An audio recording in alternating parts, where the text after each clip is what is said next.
Hello guys, তোমার title thumbnail থেকে সবই বুঝে গেছে যে আজকের ব্লগটা কী হবে। তো চলো লাস্ট পর্যন্ত দেখতে থাকো, আশা করি তোমাদের সবারই ভালো লাগবে। তো আমি রেডি হয়ে গেছি। তো তারপর দেখো আমরা সাইকেল নিয়ে স্টেশনে চলে যাবো, ঠিক আছে। তো স্টেশনে গিয়ে এই যে ফাইনালি আমরা স্টেশনে চলে এসেছি আর আমাদের টিকিটও কাটা হয়ে গেছে। আমরা যাব এখন আছি আমরা বনগাঁ স্টেশনে। বনগাঁ স্টেশন থেকে যাব আমরা মাঝের গ্রামে।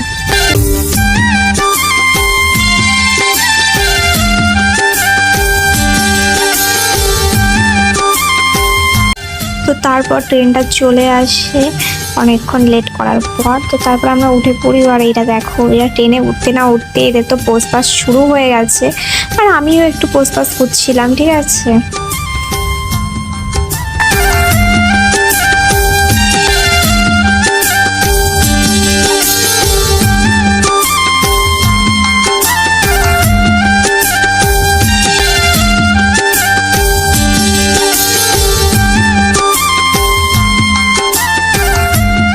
তো তারপরে আমরা মাঝিগ্রাম স্টেশনে নেমে যাই। তো আমরা মাঝিগ্রাম হয়ে যাব, তোমরা যারা রানাঘাট হয়ে আসবে তো তারা রানাঘাট হয়ে যেতে পারো। তো তারপরে আমি লিপস্টিক পরেছিলাম না, তো আমি স্টেশনে বসে বসে লিপস্টিক পরছি। তো আমাকে কেমন লাগছে একটু বলো, ঠিক আছে। এক জায়গায় যাচ্ছি বলেন কি লিপস্টিকটা না পরলে হয় বলো। তো তারপর আমরা টোটোতে উঠে পড়ি। স্টেশন থেকে নেমে তোমার টোটো পেয়ে যাবে। তো আমরা এখন টোটোতে উঠে গেছি আর দাদারা খুব সুন্দর সুন্দর গান চালাচ্ছিল। তো আমরা নাচ করছিলাম। তো ফাইনালি গাইজ আমরা ভাইরাল তালতলায় চলে আসি। তো তোমরা যারা যারা ভাইরাল তালতলায় এসেছো তারা কমেন্ট করতে ভুলো না, জায়গাটা কেমন লেগেছে তোমাদের সেটাও কমেন্ট করতে ভুলো না। আমার তো খুবই ভালো লেগেছে। আমার তো বাড়ি যেতে ইচ্ছাই করছিল না, আমার বাড়িটা যদি এখানে কোথাও হতো তাহলে ভালো হতো। রিলস আর ফটো শ্যুট করতে আমাদের আর সময় পাইনি সেই ব্লগটা কন্টিনিউ করা। তো আমার রিলস ভিডিও তোমার ইনস্টাগ্রামে পেয়ে যাবে। दिल की लगी बनी दिल लगिया ओ सजना ओ सजना ओ सजना ओ सजना হতাম যদি দুষ্ট কোনো হাওয়া, ছুতাম তোকে আজ সরিয়ে। হতাম যদি বৃষ্টি পূর্ণির রাতে, ফোটায় ফোটায় নিতাম জড়িয়ে। তোর ঠোঁটের টাচ সুইট ভেরি মাচ, পাগল আমি অলরেডি।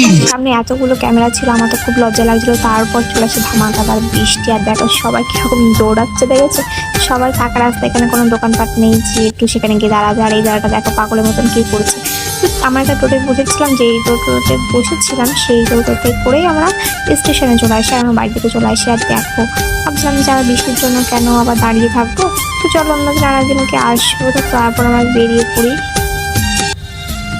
তো ফাইনালি আমরা চলে আসি স্টেশনে। আর আমরা মানে বাড়ি থেকে বেরোতে না বেরোতে বৃষ্টি। আর দেখো এই মাঝখানে স্টেশনে তো জল বেড়ে গেছে।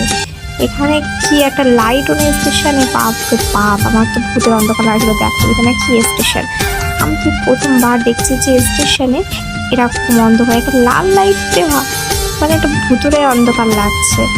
কি করবো, যারা এই মাঝিগ্রামে আমার বাড়ি, তোমরা স্টেশনে আসো কি করে। তারপরে আমাদের বাড়ি যাওয়ার ট্রেনটা চলে আসে। আর এই দেখো পুরো লাল লাল দেখেছো, মনে হচ্ছে একদম ভুতুরে বাড়ি। ওরে বাপ রে বাপ, আমার তো এখানে ভীষণই ভয় লাগতেছিল। তো চলো ট্রেনটাই উঠি, ট্রেনটা দাঁড়াইছে আমাদের জন্যে। তো আমি তো ট্রেনে উঠে পড়েছি। আর দেখো বৃষ্টিতে ভিজে ভিজে একেবারে মুরগি চোবানোর মতন চুবেছি। বাড়ি থেকে বেরোতে না বেরোতে বৃষ্টি, ওখানে গিয়েও বৃষ্টি, কি বলবো। তো তারপর আমরা বনগাঁ স্টেশনে নেমে পড়ি। আর দেখো আমার বনগাঁ স্টেশনে তো চলে এসেছি, এবার বাড়ি যেতে হবে। তো এটাতে উঠতে আমার তো ভীষণই ভয় লাগছিল, কিন্তু এখন আর কোনো ব্যাপারই হয় না। ওই দেখো এরা পিছনে থেকে হনুমানের মতন আমাকে হাই করছে, না আমাকে না তোমাদেরকে হাই করছে। তো তোমরা একটু বাই করে দিও, ঠিক আছে। তো চলো তো আজকে ভিডিওটা এই পর্যন্ত। আর যারা আমার চ্যানেলে নতুন তো তারা সাবস্ক্রাইব করতে ভুলো না। চলো tata, bye bye, love you all, দেখা হচ্ছে পরে।